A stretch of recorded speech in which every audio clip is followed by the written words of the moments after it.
People gathered in the Udodi family compound for Ifunanya, their second daughter's wedding. The air was filled with laughter, music, and the delicious aroma of traditional dishes. She was getting married to a wealthy chief from a neighboring village. Mrs. Udodi dressed her two remaining unmarried daughters, Nkem and Oni, in their finest clothes to attract eligible bachelors. Oni, the last daughter, stood by the side, trying to adjust her tight dress. Her mother noticed quickly and pulled her aside. "Oni, why do you stand like a tree? Straighten your back and smile," she scolded. "Do you think suitors will notice you if you keep looking like this?" Oni rolled her eyes. Mama, I don't care. This dress is just so uncomfortable." Mrs. Udodi's face darkened and she grabbed Oni's arm. "Don't you say that again. Can't you learn from your elder sisters?" Oni sighed and nodded, knowing it was pointless to argue. She had heard the same lecture many times before. In Aku village, a woman's worth was measured by how many suitors she attracted and how quickly she got married. As the wedding festivities continued, Oni escaped while her mother was busy entertaining guests. She quickly changed out of her dress into her hunting clothes and ran off to the woods. There, her friends were waiting for her with bows and arrows. "You're late," Ugo teased as she joined them. "I had to sneak away," Oni replied with a grin. "That wedding feast wasn't ending today, not to mention the number of bachelors I'll have to greet and smile sheepishly at." The group moved through the forest, laughing and enjoying the thrill of the hunt. Here, Oni felt free. There were no whispered judgments, no stern lectures from her parents, and no expectations to behave like a proper woman. When she returned home hours later, her mother spotted her immediately, her face red with anger. "Oni, where have you been?" she demanded, pulling her aside. "I went out," Oni said simply. "Out to where? On your sister's wedding day? Were you hunting again?" Mrs. Udodi's voice was rising. "You keep bringing shame to this family, I don't know why," her mother hissed. "Do you know how many people were asking about you today? Do you know how many suitors you'd have met today?" Her father, who had been sitting quietly nearby, finally spoke up. "Oni, you better grow up and stop rubbing my name on the mud," he said firmly. According to their customs, a lady like Oni was considered useless. She wasn't a very good cook. She was not shy around men. You would even find her at the bar arguing with men or at the bush gathering herbs. She was too wild for a lady. In Ako village, women were judged by their beauty and ability to attract suitors. Mothers often whispered about other girls, commenting on their chances of getting married, and Oni was a frequent target of gossip. "Who is her mother?" one woman asked as Oni walked by the stream. "She's Udodi's daughter," another replied. "This one looks like a bad market too. Will she even marry like this?" Oni heard the whispers but pretended not to care. Yet deep down the words hurt. To clear her mind, she would retreat to the forest where she felt at peace. Once her mother caught her trying to escape for hunting. She said to her sadly, "Oni, when will you be serious? I left my mother's house at 19. Every man wanted me. I don't understand you. You should have come out as a man if you know you will not be like your fellow women."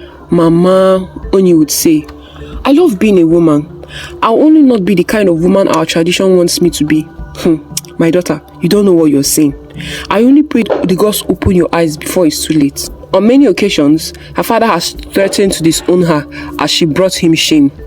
He always tells her that he will throw her out of his compound if she was unmarried at 25, and it was 10 months to her 25th birthday. One evening, as she returned from one of her adventures, she found her father waiting for her at the entrance of the compound. She greeted him and was about going into her hut when he called to her and said, "Oni, you're going the wrong way. You no longer belong here. Here are your things.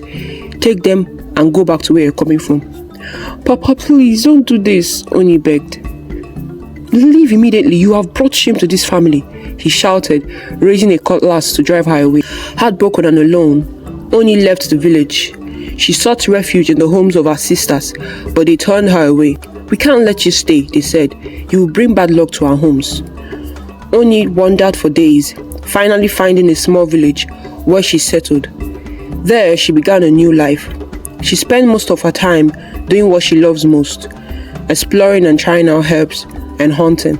2 years later, a deadly sickness swept through Ako village. People fell ill with high fever and cough, growing weaker every day. Even the queen and the prince were struck by this disease. The deadly plague, if untreated, kills his host in 20 days, and the queen and prince were already 15 days old with the sickness. The king was restless and sad. The prince was his only son that would be crowned king in the next 5 market days. Numerous herbalists have tried and failed, and many villagers were dying. The king was deep in sorrow in his palace one day when a chief ran in saying he had good news. He told the king of a young herbalist in a faraway village who can heal the queen and prince. The king was already losing faith as it was the 18th day and he was not ready for another disappointment, but he asked that the herbalist be brought in anyway. Immediately the herbalist came. The herbalist went straight to the palace and began treating the queen and prince, working tirelessly through the night. By morning, there was a clear improvement. Word spread quickly, and soon, numerous villagers flooded the palace, begging for help.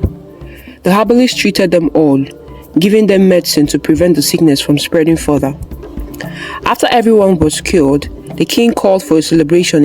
The king stilled the crowd and asked the herbalist to reveal his identity as he wore a black hooded robe. "Reveal yourself so we may honor you properly." But the herbalist hesitated before pulling down the hood. Shouts filled the room as the villagers recognized her. "It's Oni," someone whispered in disbelief. "A woman?" the king said, surprised. "I am Onilinsi Udodi," she said, standing tall. "I am the daughter you cast away." Mrs. Udodi, who was in the crowd, ran forward, tears streaming down her face. "Oni, my child," she cried, falling to her knees. Oni looked at her mother, her voice steady but soft. "I forgive you, Mama, but I hope you now see that women can be more than just wives." The king stepped forward, his voice filled with respect. "Oni, you are wise and brave. From this day forward, Ako village will honor you and your skills." The prince, who had been watching silently, was curious about Oni. He invited her to the royal garden the next day for a private conversation. "Thank you for saving my life," he said, his voice warm. "You are not like the women I know." Oni smiled. "I just did what I could. No one deserves to suffer." The prince leaned forward and asked, "Why did you choose this path?" "Your fellow women would rather be in their husband's house and spend his money." "Well, I wanted to be more than what the villagers expected of me," Oni explained. "Marriage shouldn't be the only thing a woman can do." The prince nodded thoughtfully. "That's correct. You have opened my eyes to a new way of thinking." A few days later, the prince announced to his parents, "Father, Mother, I found the woman I wish to marry," he said. The king and queen were overjoyed. "Who is she?" they asked. "The herbalist who saved our lives," the prince replied. Preparations began immediately for the wedding, which would take place alongside the prince's coronation. Oni walked down the aisle in a beautiful traditional dress, her head held high. The villagers, who had once mocked her, now cheered her as their queen. From that day, things changed in Ako village. Women were allowed and raised to be more other than just wives to be married off.